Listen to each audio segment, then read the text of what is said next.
Assalamualaikum warahmatullahi wabarakatuh. Perkenalkan, nama saya Muhammad Hafiz Ansari, mahasiswa PPG Prajabatan gelombang 2 tahun 2024. Saya di sini akan menjawab pertanyaan dari 4 pertanyaan mengenai tuliskan secara singkat bagaimana kegiatan pembelajaran saat Anda bersekolah SD sampai SMA sampai menyelesaikan pendidikan tinggi. Kemudian menjelaskan pendapat saya mengenai tren yang sedang berkembang di dunia kita saat ini. Konteksnya yaitu perkembangan teknologi, penggunaan gawai atau gadget, media sosial dan lain sebagainya. Kemudian bagaimana pendapat Anda mengenai karakteristik peserta didik saat ini dibandingkan dengan masa ketika Anda sekolah SMA, SD atau SMA dulu. Dan terakhir, bagaimana pendapat Anda mengenai kemampuan literasi dan matematika yang target pencapaiannya rendah di Indonesia. Nah, jadi yang pertama, dalam kegiatan pembelajaran pada masa sekolah dasar sampai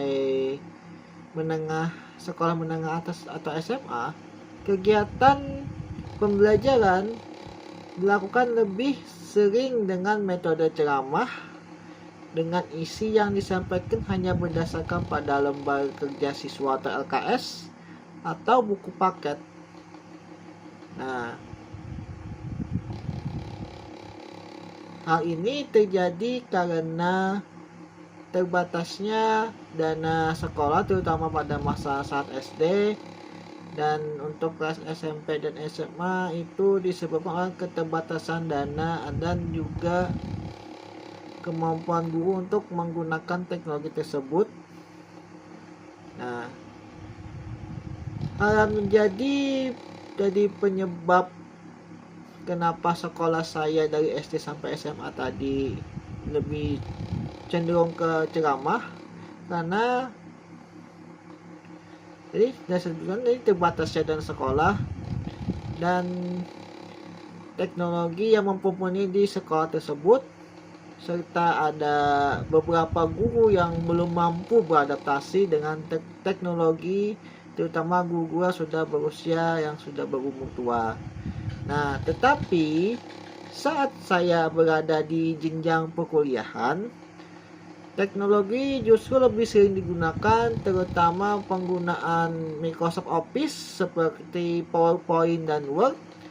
Kemudian fasilitas teknologi seperti adanya proyektor atau LCD dan pelantang atau mic sudah ada yang membuat dosen yang menjelaskan serta mahasiswa yang melakukan presentasi dengan mudah untuk menyampaikan hasil presentasi mereka. Dan untuk soal 2 mengenai pendapat saya tentang tren yang sedang berkembang di dunia kita saat ini. Nah, kayak mulai aja adalah cepatnya kita dalam mendapatkan informasi terkini serta informasi yang lama yang ada dari kumpulan artikel yang disimpan ke jaringan sosial. Kemudian itu sudah sangat cepat untuk kita dapatkan.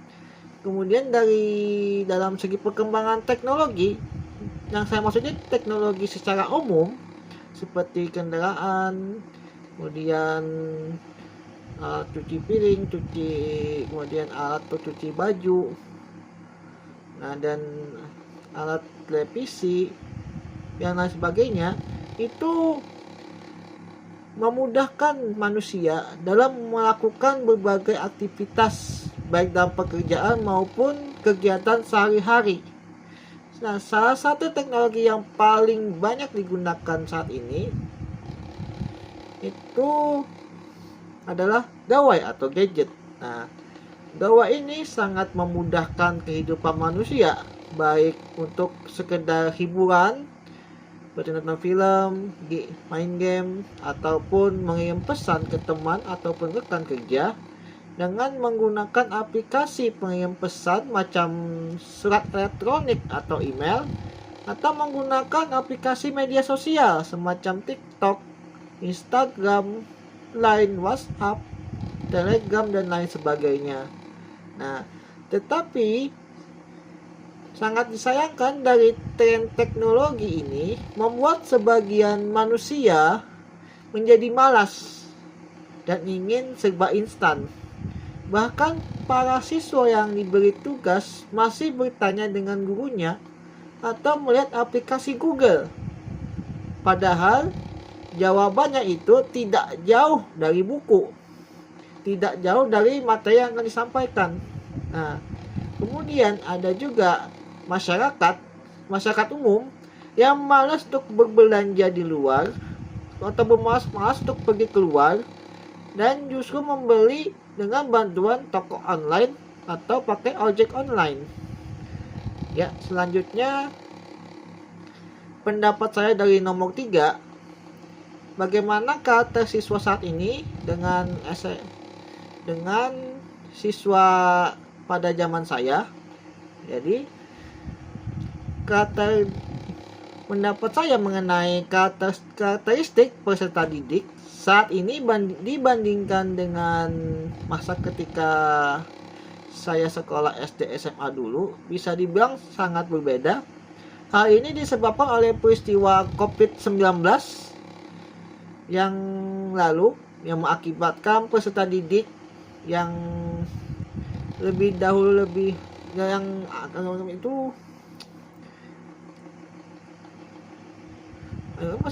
didik yang awalnya itu mudah diatur, saat guru menjelaskan itu diam, walaupun ada ya bisa dibilang sebagian di belakang itu masih tetap berbicara, tapi mereka masih ada rasa waspada dan takut dihukum.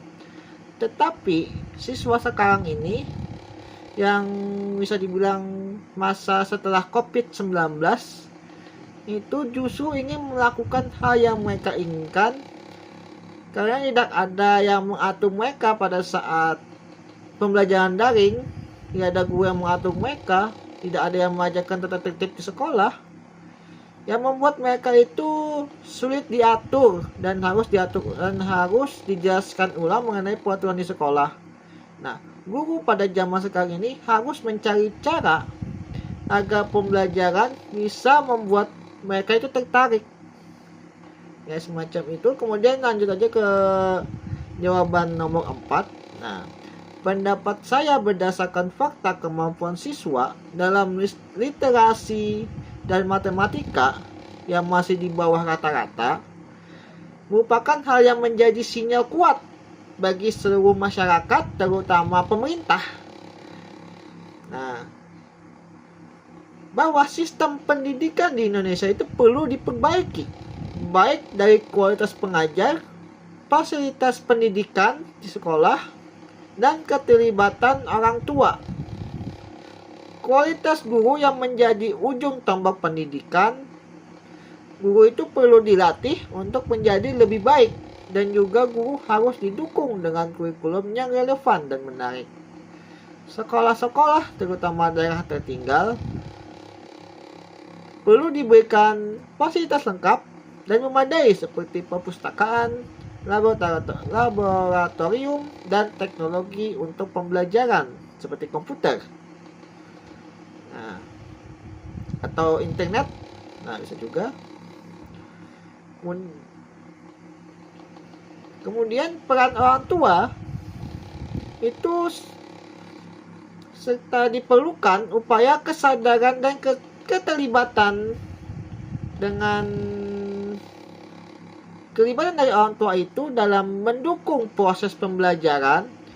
Anak sangat perlu, baik saat masih usia balita sampai seterusnya, agar ilmu yang didapat tidak hanya berasal dari guru, yang bahkan harus menunggu usia 5 tahun ke atas agar mereka bisa mengajarkan ilmu tersebut. Nah, peran orang tua untuk mengajarkan baca tulis di usia dini sebelum masuk sekolah agar mereka ada ilmu dasar. Jadi guru hanya tinggal meningkatkan kemampuan mereka, kemampuan baca tulis hitung mereka ke tingkatan yang lebih tinggi. Ya, sekian dari saya. Wassalamualaikum warahmatullahi wabarakatuh.